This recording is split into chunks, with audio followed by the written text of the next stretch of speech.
Good morning बच्चों। तो आप लोगों ने कल हम लोगों ने पढ़ा, पिछले वीडियो में हम लोगों ने पढ़ा क्रॉपिंग पैटर्न इन इंडिया। हम लोगों ने जो डिस्कस किया क्रॉपिंग पैटर्न इन इंडिया। तो अब हम एक एक क्रॉप पैटर्न के बारे में डिस्कस करेंगे और एक एक क्रॉप्स के बारे में पढ़ेंगे। एक एक क्रॉप्स और एक एक क्रॉप पैटर्न के बारे में हम लोग डिस्कस करना स्टार्ट करते हैं ना बच्चों।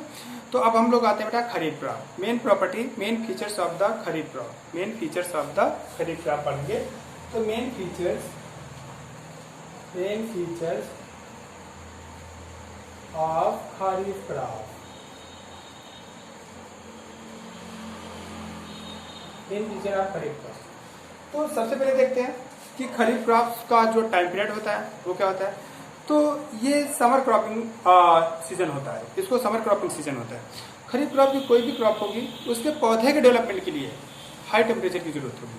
जैसे पैडी है, पैडी की स्टार्टिंग जून में होती है और जून में हाई टेम्परेचर होता है। देख रहे हो जून का कंडीशन, जून और जुलाई का कंडीशन देख रहे हो क्या फील करनी होती है।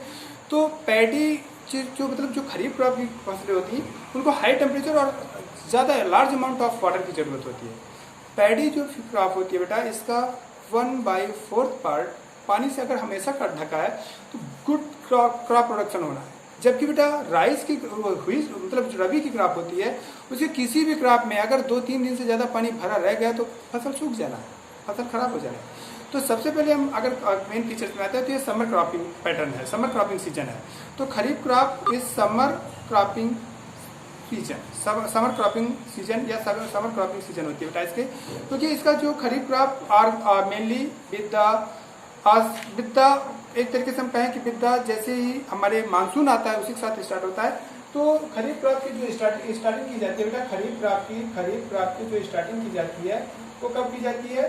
जून एंड जुलाई में इसकी स्टार्टिंग की जाती है। खरीफ क्रॉप की जो क्रॉपिंग पैटर्न की जो स्टार्टिंग की जाती है वो जून और जुलाई में की जाती है।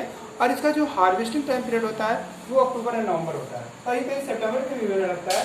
तो इसका जो क्रॉपिंग मतलब इसका जो क्रॉपिंग करना, हार्वेस्टिंग करना है, हार्वेस्टिंग टाइम जो होता है वो क्या होता है? स्पेशली अक्टूबर की बात हम करते हैं। अक्टूबर में इसका क्या कहते हैं, तो इसकी जो सोविंग टाइम होता है वो जून और जुलाई होता है और जो हार्वेस्टिंग टाइम होता है वो मतलब अक्टूबर में, स्पेशली हम कह सकते हैं कि अक्टूबर में इसका हार्वेस्टिंग टाइम होता है। क्रॉप जो मेन जो क्रॉप उगाई जाती है बेटा, जो मेन क्रॉप उगाई जाती है खरीफ क्रॉप में, वो स्पेशली हम काउंट करते हैं। सबसे पहला होता है राइस। क्या होता है? राइस के बारे में अभी हम पढ़ेंगे कि राइस इंडिया का मेन प्रोडक्शन एरिया है, कहाँ पर ज़्यादा इसका प्रोडक्शन होता है ये भी हम बातें करेंगे। तो राइस प्रोड्यूसिंग एरिया कौन है, स्टेट कौन है, ठीक है, कितना इसकी क्लाइमेटिक कंडीशन की जरूरत होती है और कैसे कैसे क्वेश्चन पूछे जाते हैं ये हम बातें करेंगे।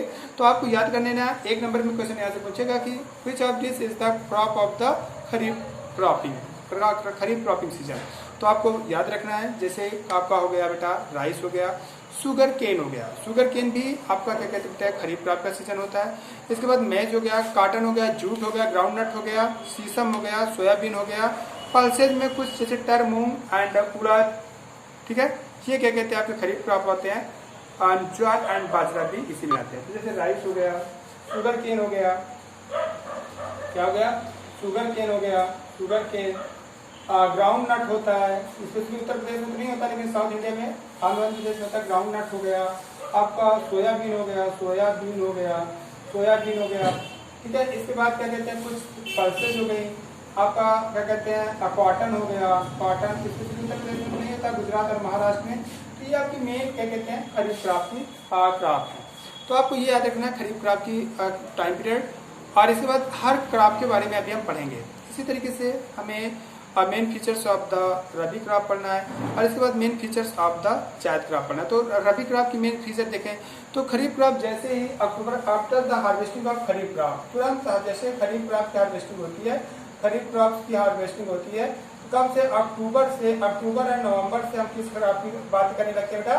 तो हम लोग रबी क्रॉप की बारे में बात करते हैं। तो रबी क्रॉप की जो स्टार्टिंग होती है और जो सोविंग टाइम होता है वो अक्टूबर नवंबर होता है। तो जैसे ही क्या कहते हैं रबी क्रॉप खरीफ क्रॉप की हार्वेस्टिंग होती है अक्टूबर नवंबर में, वैसे ही रबी क्रॉप की स्टार्टिंग हो जाती है। तो इसका क्रॉपिंग सीजन जो होता है वो समर कोल्ड सीजन होता है, यानी विंटर सीजन होता है। क्योंकि अक्टूबर नवंबर में थोड़ा इंडिया में ठंडी होने लगती है और उसका प्लांट उगते उगते नवंबर आ जाता है। नवंबर दिसंबर तक में खूब भयंकर ठंड होती है, तो इसे कोल्ड सीजन की क्रॉप कहा जाता है। जैसे ठीक है, तो ये इसके specially rabi crops are sown in the October October and November and are harvested in February March April. कुछ मतलब मार्च मान के चलते हैं कि इसकी जो हार्वेस्टिंग होती है वो मार्च में होती है।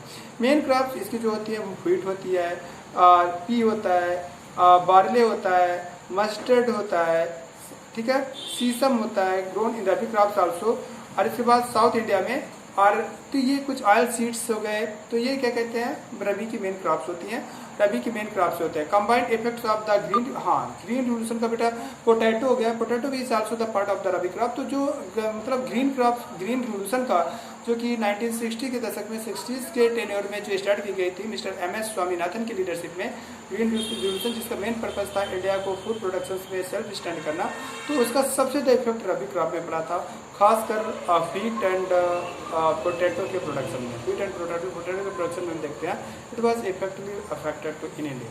ठीक है बच्चों, तो ये क्या कहते हैं हमने पढ़ा रबी क्रॉप्स। और रबी क्रॉप्स का जो मेन एरिया है वो स्पेशली बिहार से स्टार्ट होता है, बिहार है, उत्तर प्रदेश है, मध्य प्रदेश है, Punjab, Haryana main core area, Rajasthan तक, तो ये इसका मेन एरिया रबी क्रॉप्स की मेन जो फसलें होती हैं ये उगाई जाती हैं। तो इस तरीके से इनके बारे में अभी हम लोग और आगे पढ़ेंगे, और इसके बाद तो फिर जायद की क्रॉप को बेटा हम अगले वीडियो में कंटिन्यू करते हैं, और आज की वीडियो में बस इतना ही रखते हैं। ओके बच्चों, ओके, थैंक यू।